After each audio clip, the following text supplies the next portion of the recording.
Shock couldn't begin to explain how everyone felt about what the young man revealed, especially her husband.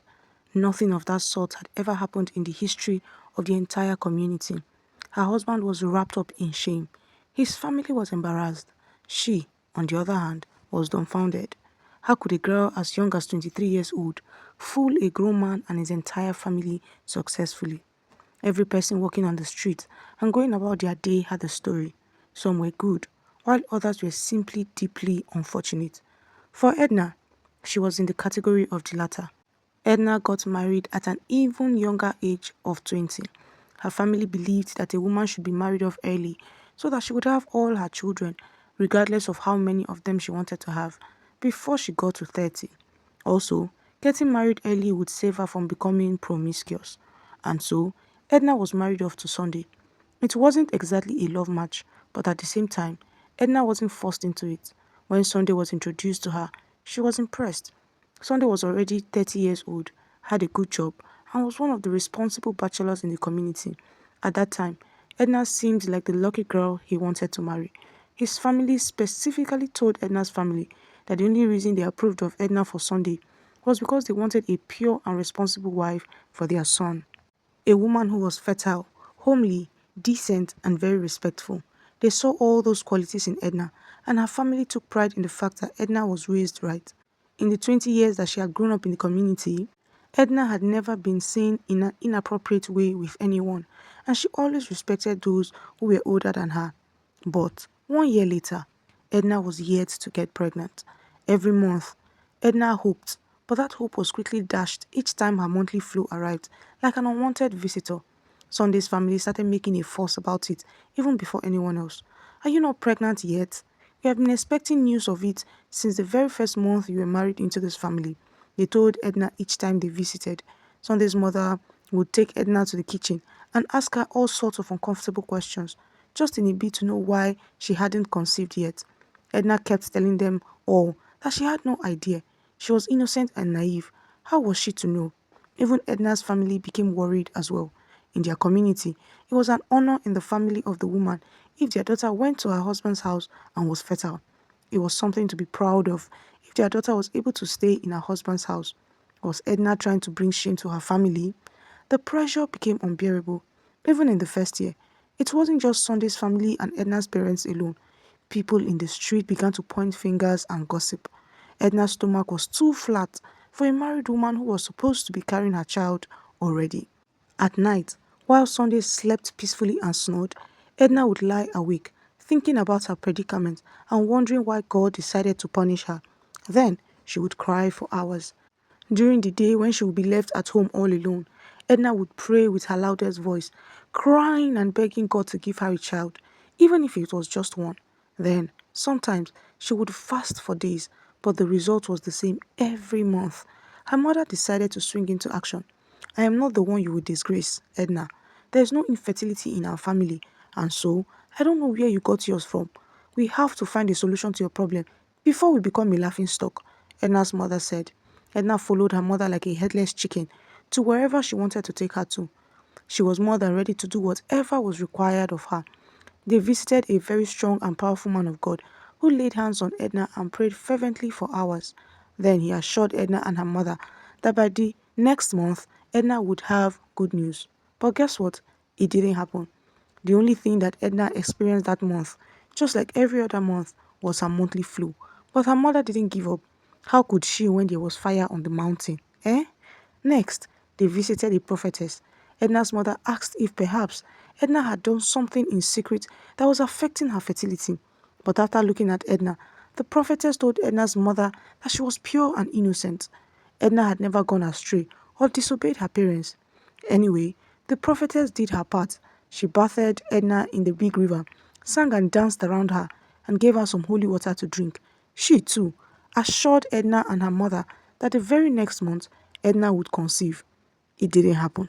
Then, Edna's mother took her to a herbalist discreetly. It wasn't something that people should know about. The herbalist, who was declared the most potent natural doctor in the entire community, gave Edna his most effective concoction. Edna followed his prescription diligently with the hope that his would work, seeing that a lot of women had conceived through his powers. But the result was the same, breaking Edna's heart. The last result was visiting a hospital. This time around, Edna went alone, and then she took all the tests that needed to be taken and waited with deep worry for the test result. Hours later, the doctor came to Edna and told her that there was nothing wrong with her womb. As a matter of fact, Edna was fit to conceive and carry the pregnancy to full term without any complication. So, what was the problem? Or was Edna cursed? Like, drop a comment and subscribe for more interesting stories. One day, on Edna's way back from the market, she ran into an old friend who got married 2 months after Edna, and much to Edna's surprise, she was with a child who seemed to be about 2 years old. Without asking, the old friend boasted to Edna that that was her second child. She got pregnant the very month they married her, and her first child was already done with nursery school. Even as she spoke to Edna, she was already pregnant with the third child. Running into the woman was like opening Edna's wounds. With tears in her eyes, Edna walked back home. But little did she know that she had something else waiting for her at her husband's house. By the time she got home, Sunday's parents had assembled. This time around, they hadn't just come to ask her questions, they had come with demands and rage. It was the fourth year and not a single sign of pregnancy, not even a miscarriage. People later heard that Edna's mother took her from pillar to post, seeking a solution, but yet, nothing. Eventually, Edna's mother had to relent because they had gone everywhere they knew, but no solution. Edna tried to tell them that the doctor told her that there was nothing wrong with her, but they didn't believe her. Who knows what you might have told the doctor to give you a clean report? Do you think you can fool us? If you are truly fertile, why haven't you gotten pregnant for years now? They questioned Edna angrily. Edna told them that she was willing to go with them to any hospital of their choice to get tested again, but they weren't interested in any of that. They kept asking questions upon questions that Edna had no answers to. She was also confused and worried. She didn't understand what was happening to her, so how would she be able to give them answers? What broke Edna's heart more was that Sunday, her husband, sat right there in their midst and said nothing. He watched and allowed his family to humiliate Edna to their satisfaction, as though it wasn't enough that Edna faced all sorts of humiliation out there in their community. Then they threatened Edna that if she didn't conceive, they would find another wife for Sunday. Their son wasn't getting any younger, and they would not wait until eternity for Edna to make him a father. All his mates, and even men younger than Sunday, were already fathers. Edna told them that she would try her best because she didn't know what else to say. They left angrily, but their threats hung in the air. A new wife? Edna could feel the pain in her chest. What would she do? In the history of her family, no one had ever had to deal with a second wife because there wasn't need to. Edna would be the first to experience something so disgraceful and shameful. She was crushed. Sunday, on the other hand, was embittered as well. The reason he wasn't standing up for Edna as he ought to was because he was also sick and tired of being in a house with Edna and no children. He also wanted to be a father like other men out there. But another 2 years passed and nothing happened. If one could get a solution based on the amount of tears they shed, Edna was sure that she would have had a dozen children by now. But that wasn't the case. As the years went by and she didn't get pregnant, the humiliation became worse. Sunday began to treat Edna with disdain. Even though he performed his husband duties to her just for the sake of procreation, it was obvious that he was not happy with Edna. People no longer began to whisper behind Edna's back. No, they started to make mockery of her predicament to her face. What would she do? It wasn't as though they were lying. Edna began to hear people calling her names like Sunday's husband. They said that she was the man in the marriage because if she was the woman, she would have done what other women were already doing. The pain and agony Edna felt each passing day wasn't something that could be explained, and she bore all of it for 10 years. Of course, the humiliation and threats were getting worse. Her old friends were now mothers of growing children, but for Edna, she wasn't even fortunate. Crying, praying and fasting, going from one solution house to another, visiting other hospitals for tests, and even donating to the orphanages didn't help Edna. Nothing she did worked, and she became exceedingly frustrated. Even children born 6 years ago now knew that Edna was barren. The stigma followed Edna everywhere she went like a shadow. Sunday's cold treatment worsened, but still, Edna never stopped being a responsible and homely wife to him. Nothing changed until the 15th year of the marriage, and Sunday's family was tired of asking questions, threatening her, and even waiting. They had been patient enough, hadn't they? 15 years was enough for any woman to conceive, no matter what was wrong with her.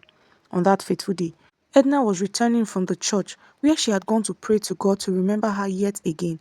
But someone she knew stopped her along the way and told her that in the next compound, her husband, Sunday, was marrying another wife. Edna didn't want to believe it at first. Yes, his family had been making threats for more than 10 years now, but somehow, Edna just didn't think that they would go through with it. No one said anything to her, not even Sunday, her husband. To verify for herself, Edna went to the compound, and at that moment, she saw a traditional marriage ceremony going on between Sunday and a 23 years old girl that had been handpicked for Sunday. Meanwhile, she and Sunday slept and woke up on the same bed, but he didn't say a word about it to her. Subscribe to this channel to get more interesting and educating stories like this. Edna turned around, ran to her matrimonial home, and cried bitterly, asking God why he had done this to her. Finally, she had been the first woman in her entire lineage to suffer such humiliation. No one cared about how she felt, which was exactly why they could marry another wife for Sunday and not even have the decency to inform her.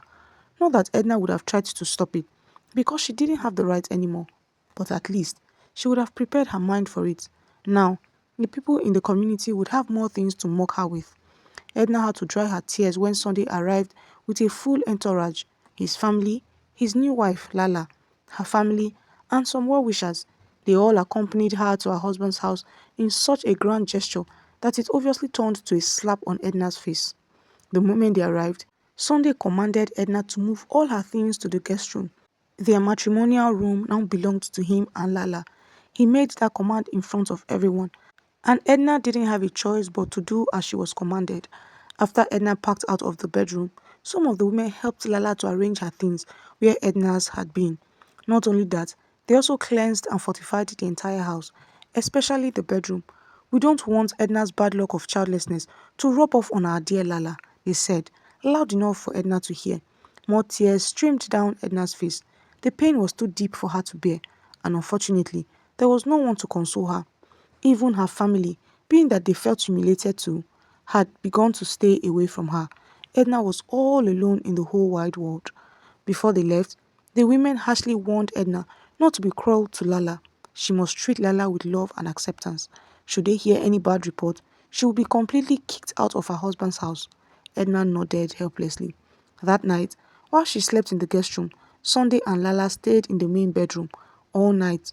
Edna cried, but then again, would it change the situation she was in? By morning, Edna wiped her tears, accepted her fate, and carried on as though she wasn't bothered by it. Before Sunday and Lala woke up, Edna had cooked, swept, and cleaned. She even served Lala as though she was a queen. Lala accepted the food from Edna without even appreciating her. But Edna didn't mind. However, Sunday began to neglect her completely. It was almost as though she didn't exist. Whenever he was back from work, all his attention was always on Lala. Right in Edna's faces, they would talk and laugh out loud.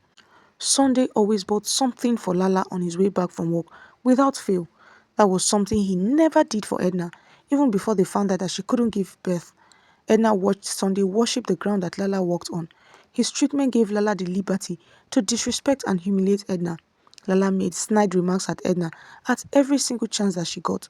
Sometimes, she would invite her friends over just for them to mock Edna. Old childless hag, they called Edna. Sometimes, Lala, just to rile Edna up, gave Edna her clothes to wash in front of Sunday. It was a daring move for Lala, just to see if Edna would have the nerve to reject it, and Edna, not wanting to offend Sunday, took the clothes and washed them clean. Lala never lifted a finger to do anything in the house. She left all the chores to Edna, and even when Edna served her food, she didn't have the courtesy to clear her own plates. All these things Sunday saw, but never said a word to correct Lala. Then, one day, when Edna saw that Sunday was alone, she went to him and pleaded with him to stop treating her with disdain and neglecting her. Since she had already accepted Lala, all she was asking that he looked in her direction sometimes. Regardless of everything that Edna had been through, she had never for once stopped being a dutiful and submissive wife to Sunday. Now that he had married a woman to give him children, why couldn't he treat her right? Sunday backed at Edna and asked her to leave his side. He told Edna that his greatest regret was marrying her, and that he couldn't wait for Lala to give him a child. Why should he give Edna any attention when she had made him childless for 15 years. Sunday went on to tell Edna that she should even be pleased that he hasn't divorced her and set her packing. That would even be a worse humiliation because everyone would see that after 15 solid years, she returned to her parents as empty as they had given her out. Sunday also told Edna that if she didn't like how she was being treated, she was welcome to leave. That way, he and Lala would finally have the entire house to themselves. But Edna couldn't leave. She simply told herself that it was the punishment for not having a child, and so she ought to manage it. After that day, she never said a word to Sunday about it again, and he never adjusted to accommodate Edna. The following month, after Lala was married to Sunday, she had fallen ill. Sunday, in being the loving and caring husband to Lala, took her to the hospital for a checkup. The test results came out, and guess what? Lala was pregnant. As soon as they left the hospital, Sunday made a loud announcement telling everyone that finally he was going to be a father. People sang and danced with Sunday and Lala from the hospital all the way to Sunday's home. Again, Edna had been humiliated beyond words as she watched everything unfold before her. Don't forget to like and subscribe to this channel for interesting and entertaining stories. If Sunday loved Lala before, it has tripled now. His family showered Lala with praises, love and attention, including gifts. She had become the woman who put Edna to shame and made their son a real man. You wanted to make our son the only childless man in our community, but you have been disgraced today, Sunday's family told Edna. She went through another round of weeping. For the life of her, Edna could not understand what she must have done to deserve this kind of humiliation. It was just too much to bear. All the hospitals she went to told her the same thing. She was fit and fertile. So why did she never conceive even for once for the past 15 years? Meanwhile, Lala got pregnant the very first month that she came into their home. Anyway, after crying and lamenting and asking questions that had no answers, Edna had to pick herself up and continue the role of a dutiful wife.